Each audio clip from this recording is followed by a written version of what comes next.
Hello, you filthy animals, and welcome to the one and hopefully last ever episode of Rewriting the Rewrite series. The main reason why this should be the last ever Rewriting the Rewrite series is, it's one thing to rewrite someone else's series, but rewriting my own, like, come on. The real world writers, I'm sure there are changes they'd like to make to their own TV show, but once it's already been aired out there, you shouldn't change something. Otherwise, now it's gotten too unrealistic. However, when you hear the three changes that I'm making, I think it'll make sense why they weren't there in the original, and you'll understand why I'm adding this update. So you'll remember that in season 1, the video was made by AI, right? I used text to speech, and the very nature of text to speech is, well, because I was using the free version, obviously it was my first ever video, you have a limited word count, right? So, originally I edited this out because it's not that important, but since I'm doing a rewriting the rewrite video, I might as well add what I cut out. You will remember that I said that Merlyn tried to sort of recruit Oliver Queen, right? Now, in the original, Tommy goes to work with his father because, of the love triangle between him, Laurel, and Oliver. It's a whole thing.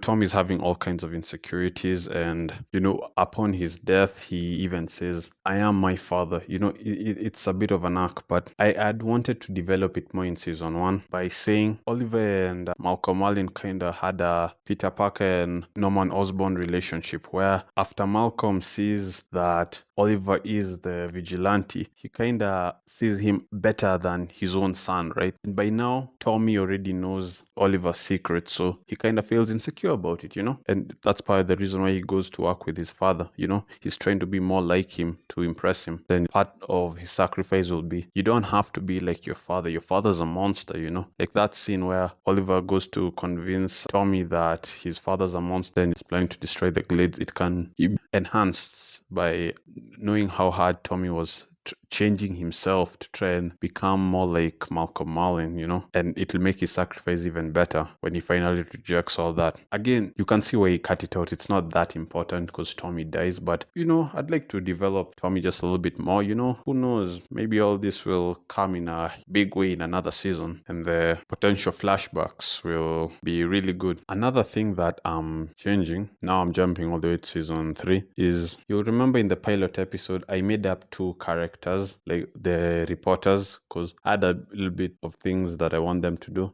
But mainly they're just reporters, they're not irrelevant. So I thought, sure, I'll just make up some characters. But I was rewatching season 5 and season 4. And this was a change I actually wanted to add to the mid-season finale episode. But that episode was long enough as it was. So originally I was going to add it to the episode 10 video. But I'm trying to reduce the length of my videos for the algorithm.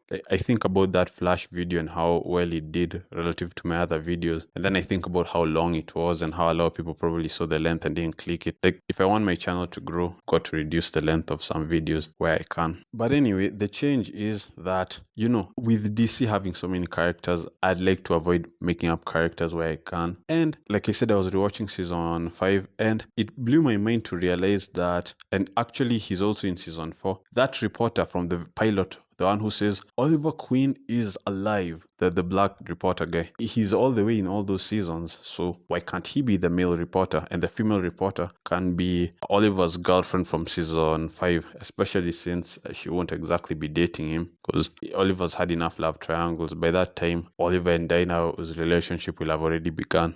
I know at the moment it hasn't begun yet, because, Oliver's busy. Although Dinah's clearly into him, but the death of Carly Diggle, though it happened all the way in season 1, but it should still be like a bit of a fresh wound, like to really hammer home why Oliver's so hesitant to begin dating again, right? And it's a nice contrast with the Oliver we knew all the way in season 1, the ladies man, show character development. Those two can be the 2 new reporters, but you can see why it wasn't in the original, right? So when I rewrite my own rewrite to add things like that, I don't think anyone should mind that. But the main purpose of why this video exists in the first place is I was rewatching season 2.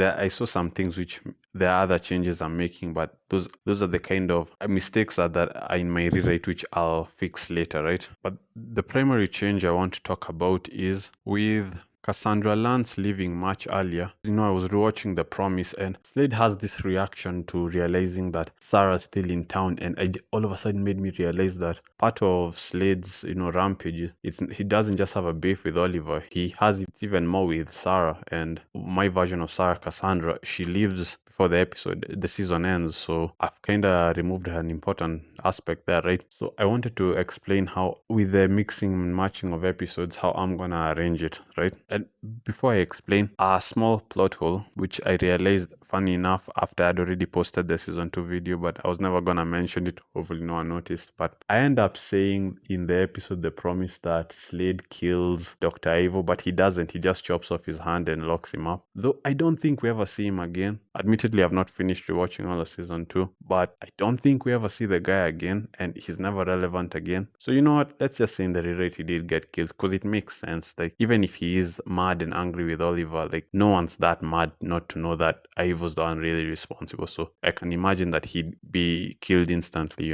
But anyway, here's how I'm gonna try and reconcile my rewrite with the original. First of all, you'll remember that I said that I'd move the episode Birds of Prey, which was episode 17, earlier. Well, in the original, the episode where Nissa shows up is episode 13, Heir to the Demon, which I renamed to Daughter of the Demon. So we'll remove episode 13, Heir to the Demon, or Daughter of the Demon, and replace it with Birds of Prey, which we renamed that one as well to Fool's Game, because Revenge is a Fool's Game. It featured the debut of Huntress in season 2. Episode 14, Time of Death, where we see the Clock King, which, side note, this is how all hackers should have been shown throughout the TV show, because the Clock King is a hacker in this episode and he's excellent and doesn't make Oliver obsolete. So I think if all other hackers had been done like this, people wouldn't hate the hacker storyline so much. Anyway, we jump to episode 15, The Promise remains the same. Then episode 16 will now be Daughter of the Demon, and it's right after The Promise. So in episode 15, The Promise,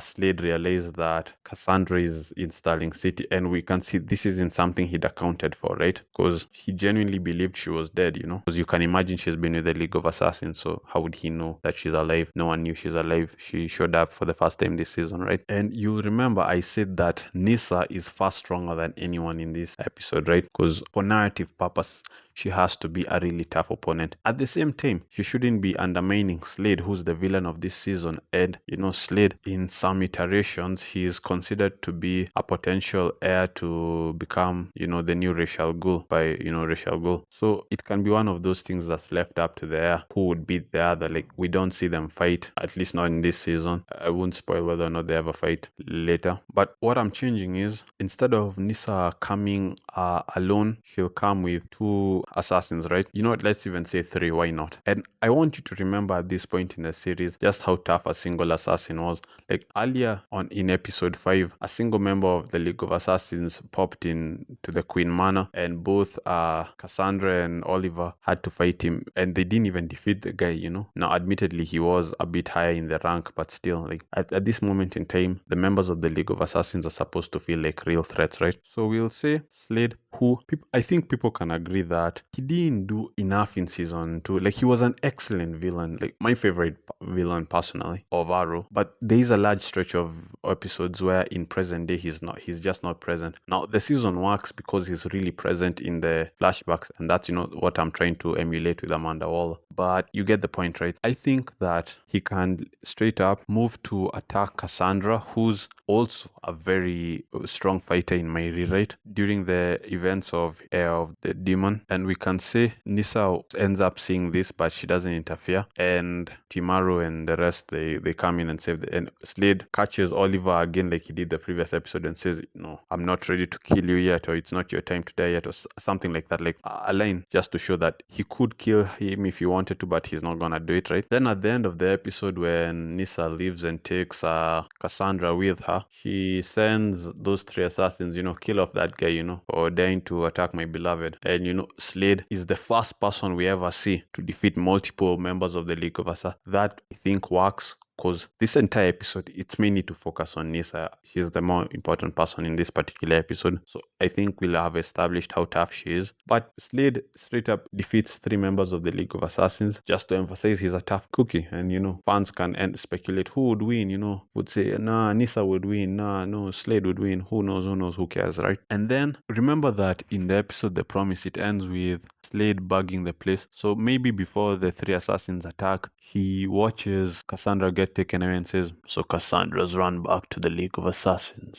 Then he gets attacked, and after, he defeats them, he says, her time will soon come. But for now, Oliver Queen has lost yet another ally. Something like that, to imply that had he succeeded with his plan for season 2, he would have eventually gone to hunt her down, and fans can speculate, would he have succeeded, breaking into Nanda Parbat with whatever army he brings with him and managed to kill her? Would he have failed? Who knows? Who cares? Because we'll never see it. But it makes sense that his focus is now on Oliver Queen and he can't be in 2 places at once. So it kind of pays off his need for vengeance against Cassandra, when in our heads we know that people can even speculate, oh, that would have been interesting, we never got to see that. And who knows, maybe we'll see it again, because Slade's alive and Cassandra's alive. You don't know what I'm gonna do with my rewrite. No, stay tuned. But this will also add some conflict to Cassandra needing to leave, because she knows that she's probably Oliver's strongest not even probably, she is definitely Oliver's strongest ally at the moment. Roy, he's got the Mirakuru in him, but he's untrained, and Diggle, he's got his gun, but it's not much against someone like Slade. And she knows just how much of a threat Slade is, because even though I'm changing the present day episodes, I'm not changing the order of the flashbacks. So this would be the episode we see the flashbacks from the original Birds of Prey, where Slade's torturing Oliver and she forces Sarah to give up one of the people with her when they'd escaped the ship, the guy who was an engineer, so he can go fix the engine, and Slade can escape and leave them there only and you. Me explaining it won't make sense. Like, you should rewatch the episode. I think it's a fantastic episode. That's episode 17, Birds of Prey. But we'll bring it to this episode here. So that conflict of Slade forcing her to make a tough decision can parallel the present day of her having to, leave everything behind. And she'll even ask Oliver, will you really be able to defeat Slade? So Oliver will be like, I don't know. So that's why he ends up having to go to Waller. I think it can work, but I don't want to get into too many details and overthink it, because in an effort to do that, I can end up creating more plot holes than what I'm covering. So I'll just leave it there. Anyway, those are the 3 rewriting the rewrites that I wanted to do. A 4th change, actually, and this one has to do with the Flash, not Arrow. Well, I guess I'll mention Arrow a bit. Is a change I'm making to the rewrite in general is in a way kind of nerfing the scientists. I like the fact that the scientists are used as plot devices. They can do almost anything, but we have to reduce. Like, something I'm planning to do with Felicity, for example, in Arrow, is she started off as a hacker. She wasn't even the world's best hacker. By the time we reach the end of the series, she's like the god of hackers or something, which is fine, whatever. But if you rewatch season 1, you can tell she was just a regular hacker. Like, in season 2, she literally gets defeated in hacking by the clock guy. But by the time we're getting to, I don't know, season 7, she's a scientist keeping up with the likes of Cisco. So going to the Flash, Cisco.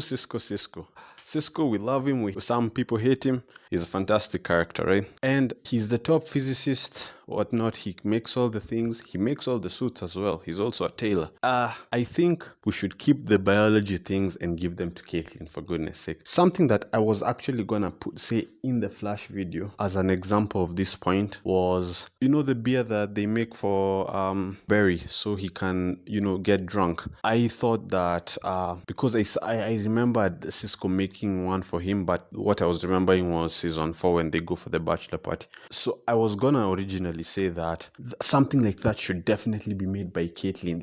That's more biology than physics, right? Or, making an alcohol that can work on speedsters. But then I rewatched The Flash season 1 and I realized, oh, actually, Caitlyn's the one who makes it the original draft. So, the point became moot. So I decided I'd just talk about season 2. Then, as I was rewatching The Flash again, because, gotta love The Flash, all the way in episode 2 when Barry is getting fatigued because of one of the Speedster's weaknesses, the fact that they need to eat a lot of calories to survive. That convenient snack bar, which has all the calories needed for Barry. First of all, I was debating whether I want to get rid of that and have him have the weakness, but he can keep it. We can just, I'll know how I'll write around it. It's a good thing to have, So we never run into too many issues. I'm sure that's why the writers originally gave it to him. But why was Cisco the one to make that? Like, logically, something like that, I think it should go to Caitlyn. That's what I say when I say Nerf the Scientists. Like, they can still be